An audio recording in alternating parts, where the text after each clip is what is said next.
Hello, உங்கள் எல்லாருக்கும் காலை வணக்கம். ஸோ நம்ம இன்றைக்கி என்ன பார்க்க போகிறோம் அப்படின்னா 7th டேர்ம் 2 யூனிட் 2 பார்க்க போகிறோம். சரியா? ஸோ ஃபர்ஸ்ட் லெசன் என்ன அப்படின்னா இன்ப தமிழ் கல்வி. ஏடெடுத்தேன் கவி ஒன்று வரைந்திட என்னை எழுதென்று சொன்னது வான். ஓடையும் தாமரை பூக்களும் தங்களின் ஓவியம் தீட்டுக என்றுரைக்கும். காடும் கழனியும் கார்முகிலும் வந்து கண்ணை கவர்ந்திட எத்தனிக்கும். ஆடும் மயில் நிகர் பெண்களெல்லாம் உயிர் அன்பினை சித்திரம் செய்க என்றார். அதாவது ஏடெடுத்தேன் கவி ஒன்று வரைந்திட, அதாவது கவிதை எழுதுவதற்காக நான் ஒரு ஏடை எடுக்கிறேன். எடுத்த உடனே என்ன சொல்லுதுன்னா, வானம் வந்து சொல்லுது என்ன நீ கவிதையாக எழுது அப்படின்னு சொல்லுது. அந்த நீரோடையும் தாமரை மலர்களும் சொல்லுது எங்கள் நீங்கள் கவி ஓவியமாக தீட்டுங்க அப்படின்னு சொல்லுது. அதே நேரம் காடு வயல் கருநிற மேகங்களும் அவருடைய கண்களை வந்து கவருது. அதே மாதிரி ஆடும் மயில் போன்ற பெண்கள், அப்போ பெண்கள் எப்படிப்பட்ட பெண்கள்? ஆடும் மயில் போன்ற பெண்கள் என்ன சொல்கிறாங்க, அன்பினை நீங்கள் கவிதையாக எழுதுங்க அப்படின்னு சொல்கிறாங்க. நெக்ஸ்ட் பார்த்தீங்க அப்படின்னா சோலை குளிர்தரு தென்றல் வரும் பசுந்தோகை மயில் வரும் அன்னம் வரும் மாலை பொழுதினில் மேற்றிசையில் விழும் மாணிக்க பருதி காட்சி தரும் வேலை சுமந்திடும் வீரரின் தோல் உயர் வெற்பென்று சொல்லி வரைக என்னும் கோலங்கள் யாவும் மலைமலையாய் வந்து கூவின என்னை. இவற்றிடையே இன்னலிலே தமிழ்நாட்டினிலே உள்ள என் தமிழ் மக்கள் துயின்றிருந்தார். அன்னதோர் காட்சி இரக்கமுண்டாக்கி என் ஆவியில் வந்து கலந்ததுவே. இன்ப தமிழ் கல்வி யாவரும் கற்றவர் என்றுரைக்கும் நிலை எய்திவிட்டால் துன்பங்கள் நீங்கும் சுகம் வரும் நெஞ்சினில் தூய்மை உண்டாகிடும் வீரம் வரும். லாஸ்ட் அந்த இது வந்து ரொம்ப முக்கியம். சரியா? இன்னலிலே தமிழ்நாட்டினிலே உள்ள என் தமிழ் மக்கள் துயின்றிருந்தார். இந்த லைன் ஞாபகத்தை வச்சுக்கோங்க. நெக்ஸ்ட்டு இன்ப தமிழ் கல்வி யாவரும் கற்றவர் என்றுரைக்கும் நிலை எய்திவிட்டால் துன்பங்கள் நீங்கும் சுகம் வரும் நெஞ்சினில் தூய்மை உண்டாகிடும் வீரம் வரும். இது எழுந்தது ஆசிரியர் யார் அப்படின்னா பாரதிதாசன். என்ன சொல்கிறாங்க அப்படின்னா, இப்படி நான் வந்து வெளியே போனாலே ஒவ்வொன்றும் என்னை பற்றி கவிதை எழுது அப்படின்னு சொல்லுது. ஆனால் நம்மளுடைய மக்கள் துன்பத்தில் கிடக்கிறத பார்க்கும்போது, இந்த மக்கள் வந்து அறியாமையில் தூங்கி கிடக்கிறத பார்க்கும்போது அதெல்லாம் எனக்கு மறைஞ்சிருது. இப்போ இந்த மக்கள் துன்பத்தில் இருக்கக்கூடிய அந்த காட்சி வந்து என்னது என்னுடைய மனசில் இரக்கத்தை உண்டாக்கி என்னுடைய உயிரில் வந்து கலந்து விட்டது. அப்போ இந்த துன்பம் நீங்கணும்னா என்ன, எல்லாருமே இந்த தமிழ் கல்வியை கற்றவர்கள் அப்படின்னு ஒரு நிலை ஏற்பட வேண்டும். அப்படி அந்த நிலை ஏற்பட்டுச்சு அப்படின்னு சொன்னால் வாழ்வில் துன்பங்கள் நீங்கும், நெஞ்சில் என்னதாகும், தூய்மை உண்டாகும், வீரம் வரும் அப்படின்னு பாரதிதாசன் சொல்கிறாங்க. சரியா? ஸோ இவ்வளோ டீட்டெயில் நீங்கள் படிக்க வேண்டிய அவசியம் இல்லை. ஜஸ்ட் அந்த இதை மட்டும் பார்த்துடுங்க. சரியா? மக்கள் எதில் தூங்கி கிடக்கிறாங்க? அறியாமையில் தூங்கி கிடக்கிறாங்க. மக்கள் எதில் தூங்கி இருக்கிறாங்க? அறியாமையில். அதுதான் என்னது பாரதிதாசனுடைய மனதில் என்னது இரக்கத்தை உண்டாக்குச்சு. அதுக்கப்புறமா எல்லாரும் இன்பத்தமிழ் கல்வியை கற்றவர்கள் என்ற நிலை உண்டானால் என்ன நடக்கும்? வாழ்வில் துன்பங்கள் நீங்கும், நெஞ்சில் என்ன உண்டாகும்? தூய்மை உண்டாகும், வீரமும் வரும் அப்படின்னு சொல்கிறாங்க. சரியா? ஸோ நெக்ஸ்ட் பார்த்தீங்க அப்படின்னா சொல்லும் பொருளும் எத்தனிக்கும் முயலும். நெக்ஸ்ட்டு வெறுப்பு மலை கழனி வயல் நிகர் சமம் பருதி கதிரவன் அன்னதோர் அப்படி ஒரு கார்முகில் மலை மேகம் உறங்கி இருந்தார். நெக்ஸ்ட்டு இந்த பாரதிதாசனுடைய பன்முக ஆற்றல் என்னென்ன அப்படின்னா, இவர் ஒரு கவிஞர், இதழாளர், தமிழ் ஆசிரியராகவும் பணியாற்றினார். கவிஞர், இதழாளர், தமிழ் ஆசிரியர். எதெல்லாம் படைப்பதில் வல்லவர்னா, கவிதை எழுதுவாங்க, கதை எழுதுவாங்க, கட்டுரை, நாடகம். சரியா? 3மே காக்கான்னு வந்திருக்கா? கவிதை, கதை, கட்டுரை, நாடகம். சரியா? இவங்களுடைய நூல்கள் என்னென்ன அப்படின்னா பாண்டியன் பரிசு, அழகின் சிரிப்பு, இசை அமுது, இருண்ட வீடு, குடும்ப விளக்கு, கண்ணகி, புரட்சி காப்பியம். நம்ம இது ஸ்கூலில் படிச்சிருப்போம் அப்படிதானே? பாண்டியன் பரிசு, அழகின் சிரிப்பு, இசை அமுது, இருண்ட வீடு, குடும்ப விளக்கு, கண்ணகி, புரட்சி காப்பியம். ஸோ ஆல்ரெடி கேட்ட கொஸ்டின் எது பார்த்தீங்கன்னா, இசை அமுது என்ற நூலின் ஆசிரியர் யார்? சரியா? யார்? பாரதிதாசன். இவர் வந்து ஒரு நாடகாசிரியர் நம்ம ஏற்கனவே பார்த்தோம் இல்லையா? இவர் எழுதிய பிசிராந்தையார் என்ற நாடகத்துக்கு சாகித்ய அகாடமி விருது கிடச்சிச்சு. எந்த நூலுக்கு? பிசிராந்தையார் என்ற நூலுக்கு சாகித்ய அகாடமி விருது கிடச்சிச்சு. அதுக்கப்புறமா இப்போ நம்ம பார்த்த இந்த இன்ப தமிழ் கல்வி என்ற பாடல் தமிழ் பேரு என்னும் தலைப்புக்கு கீழே உள்ள ஒரு பாடல் தான். சரியா? எது? தமிழ் பேரு. அப்போ இந்த தமிழ் பேரு எதில் இருந்து வந்ததுன்னா பாரதிதாசன் கவிதைகள். அப்போ பாரதிதாசன் கவிதைகளில் இடம்பெற்ற தமிழ் பேரு அந்த தொகுப்பில் இருந்து தான் இந்த இன்ப தமிழ் கல்வி என்ற பாடல் எடுக்கப்பட்டுள்ளது. அப்போது தமிழ் பேரு அப்படின்னு சொல்லி கேட்டாலும் என்னது? பாரதிதாசன் தான் அதனுடைய ஆசிரியர். நெக்ஸ்ட் புக் பேக்கில் உள்ளது பார்க்கலாம். பெண்களுக்கு நிகராக பாரதிதாசன் கூறுவது இது? மயில். பெண்களுக்கு நிகராக பாரதிதாசன் எதை கூறுறாங்க? மயில். நெக்ஸ்ட் மலையை குறிக்கும் சொல் வெறுப்பு. மலையை குறிக்கும் சொல் இது வெறுப்பு. ஏடு எடுத்தேன் பிரித்தெழுதும் போது ஏடு கூட்டல் எடுத்தேன். துயின்றிருந்தார் துயின்று கூட்டல் இருந்தார். என்று கூட்டல் உரைக்கும் சேர்த்து என்றுரைக்கும். நெக்ஸ்ட் பொறுத்துக. களனி. களனினா வயல். நிகர் நம்ம ஏற்கனவே பார்த்தோம் சமம். பருதி கதிரவன். முகில் மேகம். முகில் மேகம். நெக்ஸ்ட் பார்த்தீங்க அப்படின்னா செகண்ட் லிசன். சரியா? அழியான் செல்வம். பெற்றோர்கள் தம் குழந்தைகளுக்கு சேர்த்து வைக்க வேண்டிய செல்வங்களுள் சிறந்ததும் அழியாததும் எது? கல்வி. பெற்றோர்கள் தம் குழந்தைகளுக்கு சேர்த்து வைக்க வேண்டிய செல்வங்களுள் சிறந்ததும் அழியாததும் எது? கல்வி. நெக்ஸ்ட் வைப்புலி கோட்படா வாய் தீயிற் கேடில்லை மிக்க சிறப்பின் அரசர் செரின் வவ்வார் எச்சம் என ஒருவன் மக்களுக்கு செய்வன விச்சை மற்ற அல்ல பிற. விச்சை மற்ற அல்ல பிற. இதனுடைய ஆசிரியர் யாருன்னா சமண முனிவர்கள். யாரும்? சமண முனிவர்கள். இது எதில் உள்ள பாடல் அப்படின்னா நாலடியார். அப்போ வைப்புலி கோட்படா வாய்த்தீர் கேடில்லை. முதலைன்னு பார்த்துக்கோங்க. லாஸ்ட் விச்சை மற்ற அல்ல பிற. வைப்புலி கோட்படா வாய்த்தீர் கேடில்லை விச்சை மற்ற அல்ல பிற. இது என்னதும் சமண முனிவர் ஆசிரியர். அதனுடைய நூல் பேர் என்னன்னா நாலடியார். சரியா? சொல்லும் பொருளும் பார்க்கலாம். வைப்புலி. வைப்புலினா பொருள் சேமித்து வைக்கக்கூடிய இடம். வைப்பு அப்போ சேமித்து வைக்கக்கூடிய இடம் ஞாபகம் வச்சுக்கோங்க. வைப்புலி பொருள் சேமித்து வைக்கும் இடம். கோட்படா ஒருவராலும் கொல்லப்படாதது. கோட்படா ஒருவராலும் கொல்லப்படாதது. வாய்த்து ஈயல் வாய்க்கும்படி கொடுத்தாலும். விச்சை. விச்சைனா என்னன்னா கல்வி. விச்சைனா என்ன? கல்வி. வவ்வார் கவர முடியாது. எச்சம் செல்வம். எச்சம் செல்வம். என்ன சொல்கிறாங்க அப்படின்னா கல்வியை நம்ம பொருள் போல் வச்சுருந்தா கூட அதை என்னது மற்றவங்க இதை இழுத்துக்க மாட்டாங்க, திருட மாட்டாங்க. சப்போஸ் நம்ம மற்றவங்களுக்கு அதை கொடுக்குறோம், கல்வியை நம்ம சொல்லி கொடுக்குறோம்னு வச்சுக்கோங்களேன், நம்மக்கிட்ட இருக்கிறது குறைவு விடுமா? குறைவுபடாது. அப்புறம் ரொம்ப ஹை பொசிஷனில் இருக்கிறது யார்? நமக்கு இப்போ பிரைம் மினிஸ்டர் இருக்காங்க. அப்போ அந்த காலத்தில் அரசர்கள் அப்படி தானே. அப்போ அந்த அரசர்களாலும் கவர முடியாதது. அதனால் ஒருவர் தம்முடைய குழந்தைகளுக்கு சேர்த்து வைக்க வேண்டிய செல்வம் இதுதான், கல்வி தான். மற்றது எல்லாமே செல்வம் ஆகாது அப்படின்னு இந்த சமண முனிவர்கள் சொல்கிறாங்க. சரியா? ஸோ அப்போ நாலடியார் சமண முனிவர்கள் நிறைய பேர் எழுதப்பட்ட ஒரு நூல் தான். இதுவும் 14 கீழ்கணக்கு நூல்களில் ஒன்று. திருக்குறளும் எனது 14 கீழ்கணக்கு நூல்களில் ஒன்று ஏற்கனவே பார்த்தது. சரியா? அப்போ இதில் எத்தனை பாடல்கள் இருக்குது அப்படின்னா நாலடியார் 400 பாடல்கள் இருக்கு. சரியா? எத்தனை பாடல்கள்? 400. இதனுடைய வகை கேட்பாங்க வெண்பா. சரியா? நமக்கு குறளுக்கு என்ன வரும்? குறளடி வெண்பான்னு பார்த்துருக்கோம் இல்லையா? இது வெண்பா. சரி, 400 வெண்பாக்களால் ஆனது. இதுக்கு நிறைய பெயர்கள் இருக்குது. 4 அடி 400 4 அடிகளால் ஆன 400 பாடல்களை கொண்டுள்ளது. அதனால 4 அடி 400. வேளாண் வேதம். வேளாண்மை பற்றி நிறைய சொன்னதுனால இது வேளாண் வேதம் அப்படின்னு சொல்லுவாங்க. திருக்குறளில் பார்த்தீங்கன்னா நமக்கு அறத்துப்பால், பொருட்பால், இன்பத்துப்பால் இருக்கும். அதே மாதிரி நாலடியார்லையும் அறத்துப்பால், பொருட்பால், இன்பத்துப்பால் இருக்கு. சரியா? அப்போது எத்தனை? 3 வகைகளை இதுவும் கொண்டு காணப்படுகிறது.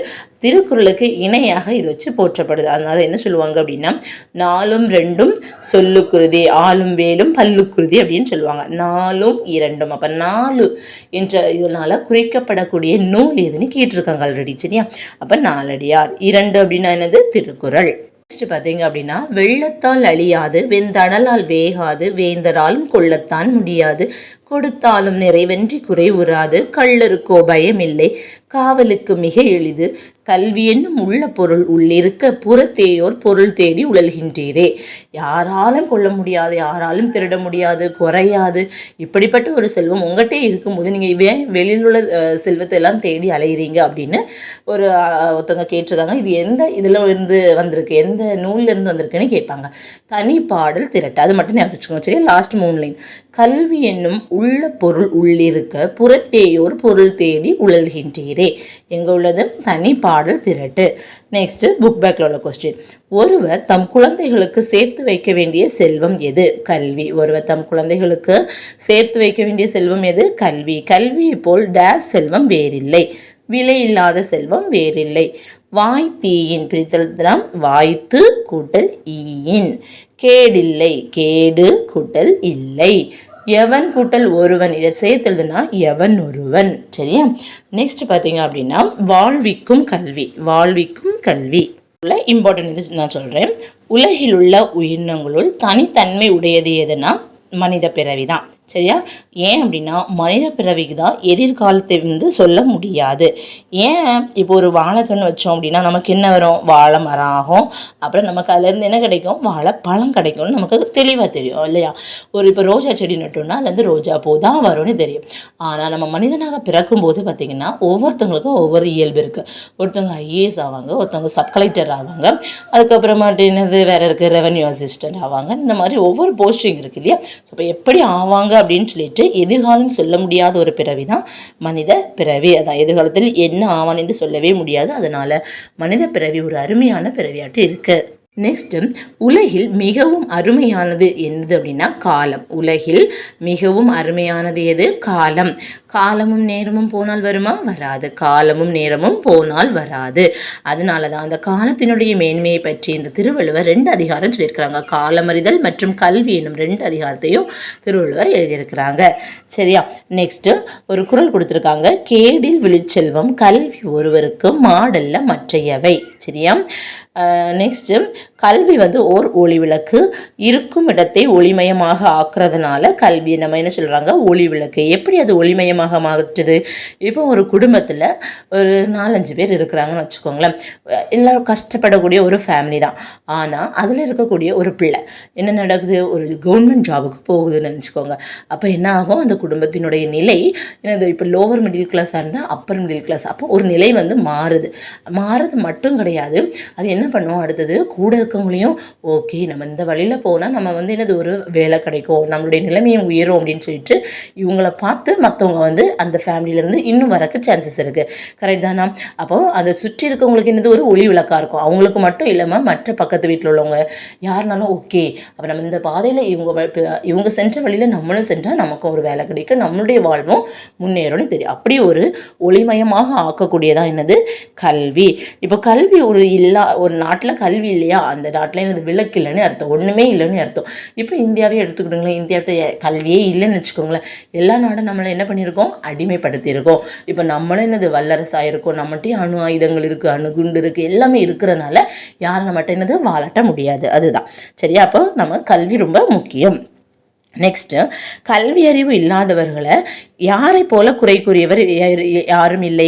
திருவள்ளுவர். கல்வியறிவு இல்லாதவர்களை திருவள்ளுவர் போல குறை கூறியவர் வேறு எவரும் இல்லை. என்ன சொல்றாருன்னா, விலங்கோடு மக்கள் அனையர் இலங்கு நூல் கற்றாரோடு ஏனையவர். என்ன பண்றாங்க? நீங்க கல்வி கற்கலையா, அவங்கள விலங்குன்னு சொல்றாரு. யாரு? திருவள்ளுவர். சரியா? கல்லாதவர்கள் என்ன சொல்றாங்க? விலங்கு அப்படின்னு சொல்றாங்க. ஏன்? விலங்கு என்ன பண்ணும்? நல்ல செயல்களை தானாக செய்யாது, யாராவது சொல்லிட்டே இருக்கணும். அப்படிதான். அப்படிதான் கல்லாதவர்களுக்கு நல்லது எது தீயது எதுன்னு தெரியறது ரொம்ப கஷ்டம். ஸோ அப்போ அவங்களுக்கும் நம்ம சொல்லிக்கிட்டே இருக்கணும். அதான் சொல்கிறாங்க. அப்போ நல்ல செயலை என்ன பண்ணணும்? மனிதன் தானாக செய்யணும். நீ செய்யு நம்ம மற்றவங்க சொல்லி கொடுக்கக்கூடாது. நெக்ஸ்ட்டு, இப்போ இளம் பிள்ளைகள் தான் நெக்ஸ்ட் உள்ள ஒரு குடிமகன்கள். அப்படி தானே? அப்போ இளம் பிள்ளைகளை நல்ல குடிமக்களாக வளர்த்த யாரால முடியும்? ஆசிரியரால். இளம் பிள்ளைகளை நல்ல குடிமக்களாக வளர்க்க யாரால முடியும்? ஆசிரியர்களால் முடியும். நெக்ஸ்ட்டு, நமது எதிர்காலத்தை உருவாக்கும் பள்ளிக்கு கோயில் என்று பெயர் வைத்தார் என்று சொன்னவர் யாருன்னா பாரதியார்.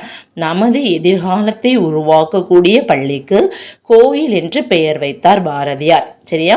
நமது எதிர்காலத்தை உருவாக்கும் பள்ளிக்கு கோயில் என்று பெயர் வைத்தவர் யாரு? பாரதியார். பள்ளி தலைமனைத்தும் கோவில் செய்வோம், எங்கள் பாரத தேசம் என்று தோள் கொட்டுவோம். இதனுடைய ஆசிரியர் யாரு? பாரதி. பள்ளி தலமனைத்தும் கோயில் செய்குவோம், எங்கள் பாரத தேசம் என்று தோள் கொட்டுவோம். யாரு? பாரதி. கல்வி கூடங்கள் தான் குழந்தைகளினுடைய எதிர்காலம் நிர்ணயிக்கப்படுது. சரியா? அப்போ மாணவர்கள் எல்லாருமே எப்படி இருக்கணும்? எதிர்காலத்தில் மேதைகளாக வர வேண்டும். அப்போ குழந்தைகளின் எதிர்காலம் எங்கு நிர்ணயிக்கப்படுகிறது? கல்வி கூடங்களில். குழந்தைகளின் எதிர்காலம் எங்கு நிர்ணயிக்கப்படுகிறது? கல்வி கூடங்களில். ஸோ இதெல்லாம் யார் எழுதுனாங்க அப்படின்னு சொன்னால், அதாவது இந்த வாழ்விக்கும் கல்வி அப்படின்னு தலைப்பில் தான் நம்ம ஒரு சின்ன கட்டுரை மாதிரி பார்த்தோம் இல்லையா? இதை யார் எழுதுனாங்க அப்படின்னு சொன்னால் திருக்குறளார் வி. முனிசாமி. சரியா? இவங்களுக்கு வந்து திருவள்ளுவர் ரொம்ப பிடிக்கும். இவர் என்ன பண்ணுறாருன்னா திருக்குறள் வகுப்புகள் தொடர்ந்து நடத்திட்டே இருப்பார். எங்கே சான்ஸ் கிடைச்சாலும் சொற்பொழிவாற்றவும் போயிடுவாங்க. சரியா? அப்படியே திருக்குறள் வகுப்புகள் நடத்தியும் தொடர் சொற்பொழிவுகள் நிகழ்த்தியும் திருக்குறளை பரப்பும் பணி செய்தவர் தான் திருக்குறளார் வி. முனிசாமி. சரியா? இவங்க வந்து ரொம்ப காமெடியாக பேசுவாங்க. அதான் நகைச்சுவை ததும்பும் பேச்சால் மக்களை கவர்ந்தவர் யாரு? திருக்குறளார் வி. முனிசாமி. திருக்குறள் வகுப்பு நடத்தியும் தொடர் சொற்பொழிவுகள் நிகழ்த்தியும் திருக்குறளை பரப்பியது திருக்குறளார் வி. முனிசாமி. சில டைம்ல திருக்குறளார கொடுக்காம வி. முனிசாமினும் கொடுத்துருப்பாங்க. சரியா? நெக்ஸ்ட், நகைச்சுவை ததும்பும் பேச்சால் மக்களை கவர்ந்தவர் யாரு? திருக்குறளார் வி. முனிசாமி. இவருடைய நூல்கள் பார்த்தீங்கன்னா வள்ளுவர் உள்ளம், வள்ளுவர் காட்டிய வழி, திருக்குறளில் நகைச்சுவை. இப்போ வள்ளுவர்னு வந்தாலே நமக்கு ஞாபகத்தில் இருக்கணும் யாரு? வி. முனிசாமி. அப்படி இவருடைய நூல்களிலேயே மிகவும் புகழ்பெற்றது எதுனா உலக பொதுமறை திருக்குறள் உரை விளக்கம். உலக பொதுமுறை திருக்குறள் உரை விளக்கம் பெருசாக இருக்குன்னு பார்க்காங்க. திருக்குறள் வந்துச்சு, அதனுடைய ஆசிரியர் யாரு? வி. முனிசாமி. சரியா? ஸோ இப்போ நம்ம இந்த வாழ்விக்கும் கல்வி அப்படின்னு கட்டுரை பார்த்தோம் இல்லையா? இது எந்த நூல்ல இருந்து வந்ததுன்னா சிந்தனை களஞ்சியம். அப்போ வாழ்விக்கும் கல்வி என்ற ஒரு கட்டுரை பகுதி எந்த நூலிலிருந்து எடுத்தாளப்பட்டுள்ளது?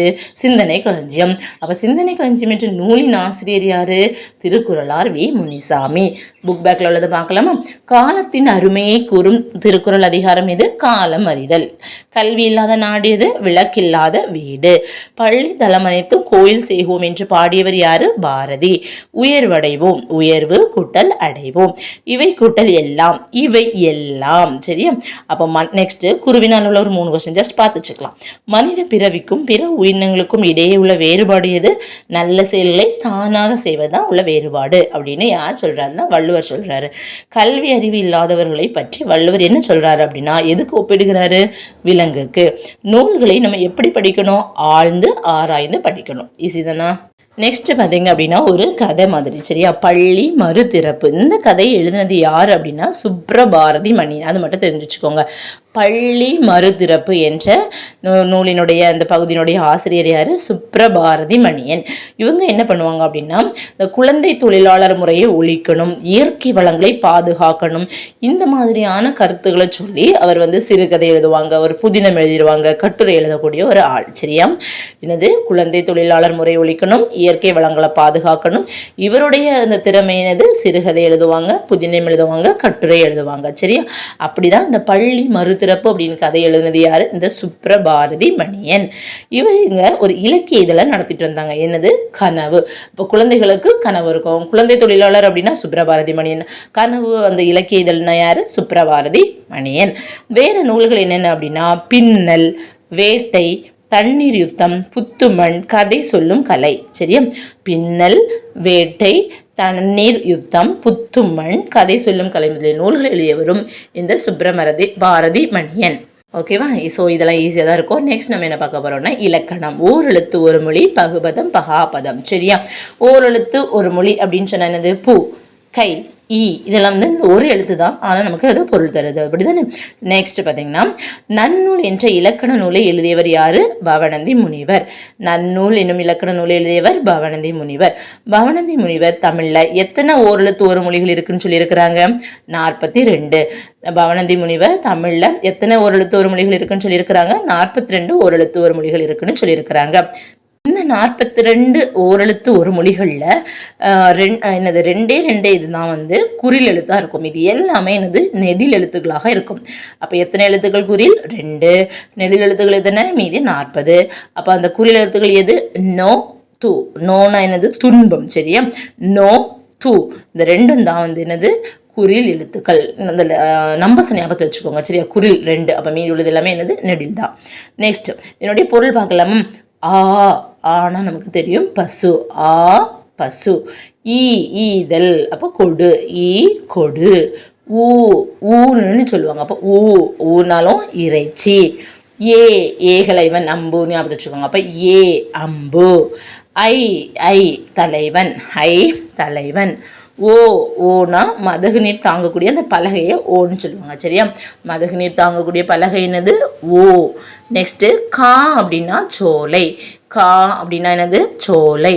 கூ அப்படின்னா பூமி. கூனா என்னது? பூமி. கை ஒழுக்கம். ஒழுக்கம். கோ அரசன். சானா இறந்து போ. சானா என்னது? இறந்து போ. சீனா இகழ்ச்சியா சொல்லுவோம், அதே தான். சே அப்படின்னா உயர்வு. சீனது இகழ்ச்சி. சேனது உயர்வு. அப்போ இதை எப்படி கேட்பாங்க? எதிர்ச்சொல் அந்த ரீதியிலையும் கேட்க சான்சஸ் இருக்கு. மதில். இது ஆல்ரெடி கேட்ட கொஸ்டின். மதில். தானா கொடு. தீனா தெரியும் நெருப்பு. தூய்மையா இருக்குது. தூய்மை. தேவன் அப்படின்னு சொல்லுவோம். அப்போ தேனா கடவுள். என்னது? கடவுள். தைனா மாதமும் வரும். இங்க தைத்தல். நாக்கு நாவு.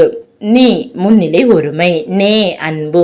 அப்போ என்னது? அன்பு. நேயம் அப்படின்னு ஞாபகம் வச்சுக்கோங்க. அப்போ ஒரு ஃபுல் அந்த வார்த்தையை ஞாபகம் வச்சுக்கோங்க. அப்போ முதலெழுத்து வந்தா வந்து அன்பு. நேனா என்பது அன்பு. நைன்னு ஏன் இப்படி சும்மா தொந்தரவு பண்ணிட்டு இருக்கேன்? நம்ம அவங்கள இழிவுபடுத்துவோம் இல்லையா? அப்போ இழிவு. இழிவு. இழிவு. நோனா வறுமை. நம்ம வீட்டில் வறுமை இருக்கக்கூடாது. அப்போ நோ வறுமை. பானா பாடல். பூனா மலர். பேனா மேகம். மழை பெய்யும். அப்போ மேகம். மேகம். பைனா இளமை. பைங்கிளி அப்படின்னு வச்சுக்கோங்க. என்னது? இளமை. இளமை. போனா செல். மாமரம். பெரிய நமக்கு தெரியும். மீனது? வான். வான். இதுக்கு முன்னாடி ஒன்று பார்த்தோம், பூமி. அப்போ ஆப்போசிட் கேட்டால் என்ன இருக்கலாம்? சரியா? இப்படியும் கேட்கலாம். சரியா? அதனால பார்த்து வச்சுருக்கோம். அப்படின்னா வான். மூத்தோர். மூப்பு. சரியா? அன்பு. ஏற்கனவே ஒன்று பார்த்தோம், என்னது? நே அன்பு. இது அன்பு. அஞ்சனம். அஞ்சனம். மோந்து பார்க்கறது. மோத்தல். யானா அகலம். அகலம். வா அழைக்கிறது. வா அப்படின்னு. போனா செல்லு. வானா அழைக்கிறது. மலர். மலர். புல் அல்லது வைக்கோல். வைனா என்னது? புல், வைக்கோல். வவுனா கவர். வவுனா என்னது? கவர்றது. நோனா என்னது? நோய். நோனா என்னது? நோய். அப்போ நோ அப்படின்னா என்னது? நோய். தூணா என்னது? உன். ஸோ பதம். இந்த இதில் பார்த்தீங்கன்னா 2 வகைப்படும். பகுபதம், பகாபதம். பகுபதம் அப்படின்னா பிரிக்க முடிந்ததை பகுபதம் சொல்லுவாங்க. பகாபதம்னா பிரிக்க முடியாதது. இப்போ வேலன். வேல் கூட்டல் அன் அப்படின்னு நம்ம பிரிக்கலாம். சரிதானா? வேல் கூட்டல் அன் அப்படின்னு அதை பிரிக்கலாம். அதே மாதிரி இப்போ படித்தான். படி கூட்டல் இத்து கூட்டல் ஆண் அப்படின்னு சொல்லிட்டு நம்ம பிரிக்கலாம். சரியா? ஆனால் இப்போ படி அதை எடுத்து பாருங்க. பா கூட்டல் டி அப்படின்னு பிரிக்க முடியுமா? கிடையாது. சரியா? ஏன்னா அதை பிரிக்கும் போது முதல்ல வரக்கூடிய அந்த வார்த்தை வந்து ஒரு பொருள் தரக்கூடியதாக இருக்கணும். அப்படி அதை படியை பிரிக்க முடியுமா? முடியாது இல்லையா? அப்போ அது வந்து என்னது வரும்? பகாபதம். அப்போ பிரிக்கக்கூடியது என்னது? பகுபதம். பகுபதத்திலேயே பார்த்தீங்கன்னா 2 வகைகள் இருக்குது. பெயர் பகுபதம், வினை பகுபதம்.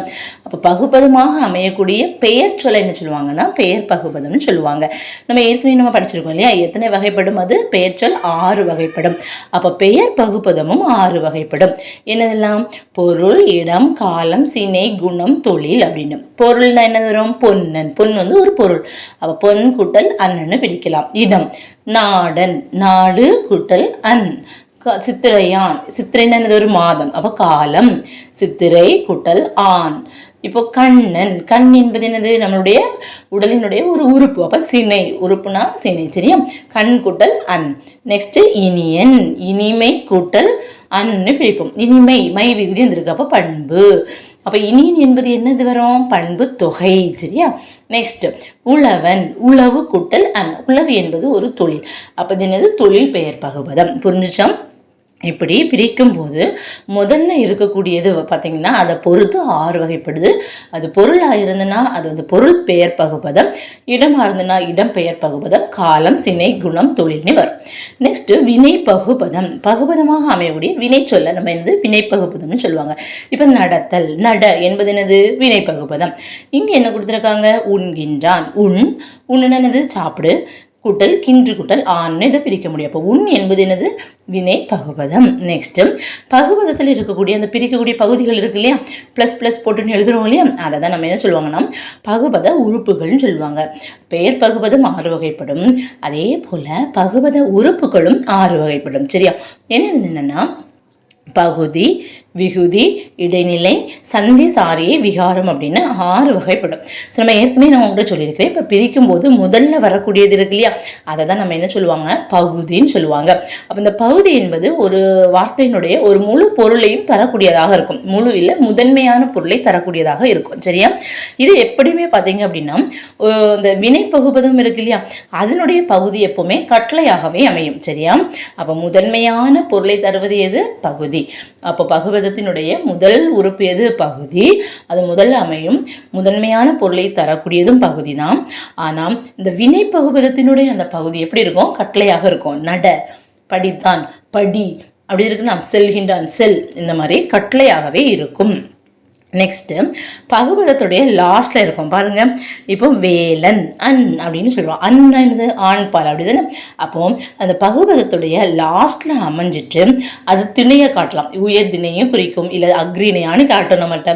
பால் ஒரு ஆளா, இல்லை 2 ஆளா, இல்லை ஒன்றன் பாலா, இல்லை பலவின் பாலா, இது எண் எத்தனை பேர் இருக்காங்க, இடம் எது, அதாவது என்னது நிகழ்ந்த காலமா இல்லை இறந்த காலமா, இந்த மாதிரி எதையோ ஒன்றை காட்டும்.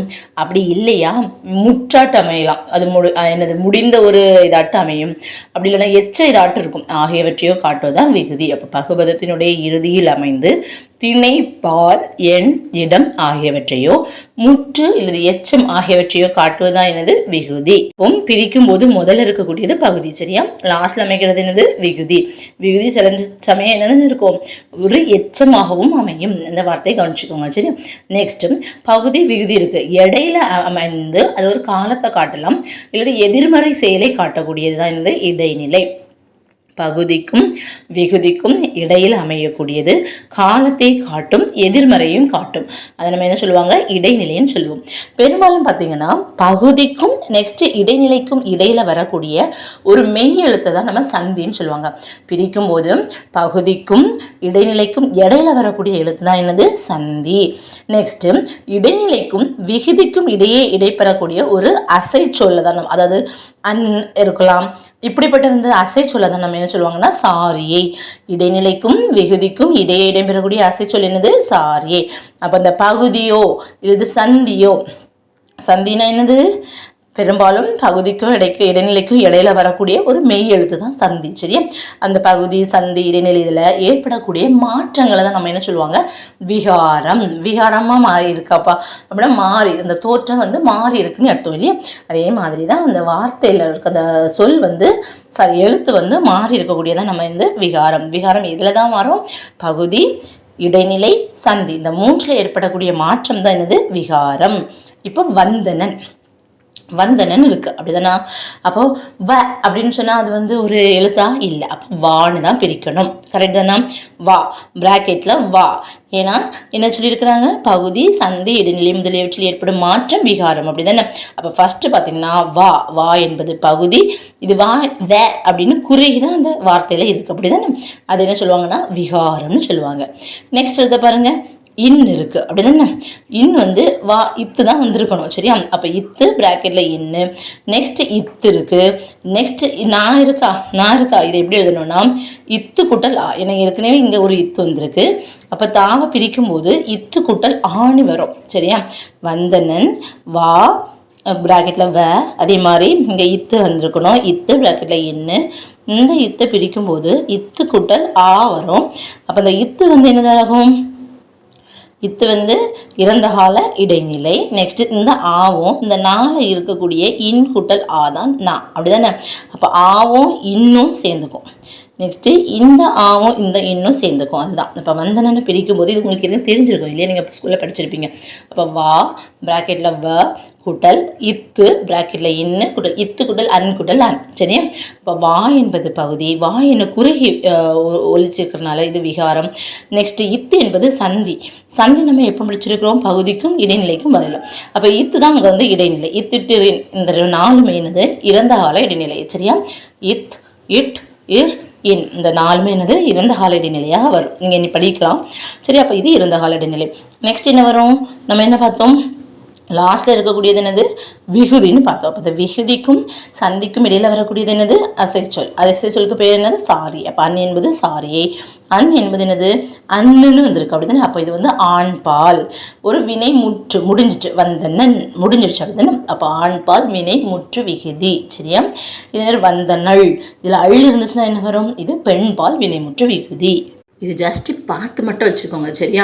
ஓரளவுக்கு அந்த பாயிண்ட்ஸ் எல்லாம் ஞாபகத்தில் வச்சுக்கோங்க. இன்னும் நிறைய எக்ஸாம்பிளோட டீட்டெயில்ஸை இன்னும் வரக்கூடிய கிளாஸில் நீங்கள் பார்க்கலாம். நெக்ஸ்ட்டு பகாபதம். பகாபதம்னு என்னது? பிரிக்க முடியாதது அப்படி தானே. இப்போ மரம்னு எடுத்துக்கோங்க, உண்ணுன்னு எடுத்துக்கோங்க. ஊ குட்டல் இன்னும் இப்போ பிரிக்க முடியுமா? பொருள் தருமா? இல்லை இல்லையா? அப்போ பிரிக்க முடியாதது என்னது? பகாபதம். சரியா? அப்போது பகுபத உறுப்புகளாக பிரிக்க முடியாத சொல்ல என்னன்னு சொல்லுவாங்க? பகாபதம்னு சொல்லுவாங்க. இவை எப்பவுமே ஒரு அடி சொல்லாக இருக்கும், இல்லை வேர் சொல்லாக இருக்கும். வேர் சொல் எப்படி? உன், எழுது, படி இப்படிப்பட்ட ஒரு வேர் சொல்லாக இருக்கும். இதுலேயும் 4 வகைகள் இருக்குது. இப்போ நம்ம பகுபதத்தில் பார்த்தோம் 6 வகை அப்படின்னு சொல்லிட்டு பார்த்தோம் அப்படி தானே. இதே மாதிரி இந்த பகாபதத்தில் 4 வகைகள் இருக்குது. பெயர், வினை, இடை, உரி என 4 வகை சொற்களிலும் இந்த பகாபதம் வரும். பெயர் பகாபதம்னா என்ன? நிலம், நீர், காற்று, நெருப்பு இதெல்லாம். வினை பகாபதம்னா நட, வா, படி அப்படின்ட்டு. இடை பகாபதம்னா கொல், மண், போல் இந்த மாதிரி இடை சொற்களாட்டு வரக்கூடியது. ஐ இந்த மாதிரி. உரி பகாபதம்னா உருதவனனி, களி, சாலை அந்த மாதிரி வரக்கூடியது உரி பகாபதம். சரியா? ஸோ பகாபதம் ஈஸியாக நீங்கள் படிச்சிருவீங்க. பகுபதம் மட்டும்தான். ஸோ பகுபதத்தில் அந்த பாயிண்ட்ஸ் மட்டும் இப்போ நீங்கள் பார்த்து வச்சுக்கோங்க. பகுதி வந்து முதல்ல வரும், விகுதி வந்து லாஸ்ட்டில் வரும். 2க்கும் இடையில வரக்கூடியது இடைநிலை. பகுதிக்கும் இடைநிலைக்கும் இடையில வரக்கூடியது சந்தி. இடைநிலைக்கும் விகுதிக்கு இடையில வரக்கூடியது சாரியை அப்படின்னு படிச்சு வச்சுக்கிடுங்க. நெக்ஸ்ட் பார்த்தீங்கன்னா புக் பேக். நன்னூலின்படி தமிழில் உள்ள ஓரெழுத்து ஒரு மொழிகளின் எண்ணிக்கை 42. எழுதினான் என்பது என்ன பகுபதம்? பெயர் பகுபதமா, வினை பகுபதமா, பெயர் பகாபதமா, வினை பகாபதமா? இதை நம்ம எப்படி பிரிக்கலாம்? எழுது கூட்டல் இன் கூட்டல் ஆண். அப்போ இது என்னது? எழுது. இது வந்து ஒரு வினை அப்படி தானே. அப்போ வினை பகுபதம். பெயர் பகுபதம் எத்தனை வகைப்படும்? 6 வகைப்படும். காலத்தை காட்டக்கூடிய பகுபத உறுப்பு இது இடைநிலை. இடைநிலை தான் காலத்தை நம்ம காட்டும், எதிர்மறையையும் காட்டணும் படித்தோம். அப்போ காலத்தை காட்டும் பகுபத உறுப்பு இடைநிலை. நெக்ஸ்ட்டு பொறுத்துக பாருங்கள். பெயர் பகுபதம் எது வரும்? பெரியார். வினை பகுபதம் என்ன? வாழ்ந்தான். வாழ் கூட்டல் இத்து கூட்டல் பிராக்கெட்டில் இன் இத்து கூட்டல் ஆன்னு வரும். நெக்ஸ்ட்டு இடை பகுபதம் எது வரும்? மண். உரி பகுபதம் நனி. ஓகே தானே. நெக்ஸ்ட் பார்த்தீங்க அப்படின்னா குருவினால் பாருங்கள். பதத்தினுடைய 2 வகைகள் என்னது? பகுபதம், பகாபதம். பகுபத உறுப்புகள் எத்தனை வகைப்படும்? 6 வகைப்படும். பகுதி, விகுதி, இடைநிலை, சந்தி, சாரியை, விகாரம். நெக்ஸ்ட் விகுதி வந்து எவற்றை காட்டும்? திணை, பால், எண், இடத்தை காட்டும். பெயர் பகுபதம் எத்தனை வகைப்படும்? அது 6 வகைப்படும். ஓகே தானே. நெக்ஸ்ட்டு பார்த்தீங்க அப்படின்னா இடங்கள். இடம் வந்து 3 வகைப்படும். அது என்னென்னா தன்மை, முன்னிலை, படர்க்கை. தன்மைனா நம்மளை குறிக்கக்கூடியது. நாம், நாங்கள், என், எம், எங்கள் இந்த மாதிரி தன்னை குறிக்கக்கூடியது எல்லாமே தன்மைன்னு வரும். முன்னாடி இருக்கிறவங்க நம்ம சொன்னோம் அப்படின்னா அது முன்னிலை. நீ, நீங்கள் அப்படின்னு சொல்கிறதுலாம் முன்னிலை. தன்னையும் முன்னால் இருப்பறையும் இல்லாமல் 3ஆம் முறை ஒரு ஆளை குறிப்போம். நான், அவர்கள், அது, இவை இந்த மாதிரி சொல்லக்கூடியது எல்லாமே என்ன வரும்? படர்க்கைன்னு வரும். அப்போ இடம் எத்தனை வகைப்படும்? 3 வகைப்படும். தன்மை, முன்னிலை, படர்க்கை. தன்னை குறிப்பது தன்மை, முன்னாடி இருக்கவங்களை குறிப்பது முன்னிலை. தன்னையும் முன்னிலையில் இருப்பவர்களையும் இல்லாமல் மற்றவர்களை குறிச்சிச்சுன்னா அதுக்கு பேர் படர்க்கை. ஓகே தானா? அடுத்தது தமிழ் டு இங்கிலீஷ். கோடை விடுமுறை, சம்மர் வெக்கேஷன், குழந்தை தொழிலாளர், சைல்ட் லேபர், பட்டம், டிகிரி, கல்வி அறிவு, லிட்ரஸி, கல்வி அறிவு, லிட்ரஸி, நீதி, மோரல், சீருடை, யூனிஃபார்ம், வழிகாட்டுதல், கைடன்ஸ், வழிகாட்டுதல், கைடன்ஸ், ஒழுக்கம், டிசிப்ளின், ஒழுக்கம், டிசிப்ளின். ஸோ இதோட 2nd யூனிட் முடிஞ்சிச்சு. நம்ம ஈவினிங் 3rd யூனிட் பார்க்கலாம். ஓகேவா? தேங்க்யூ.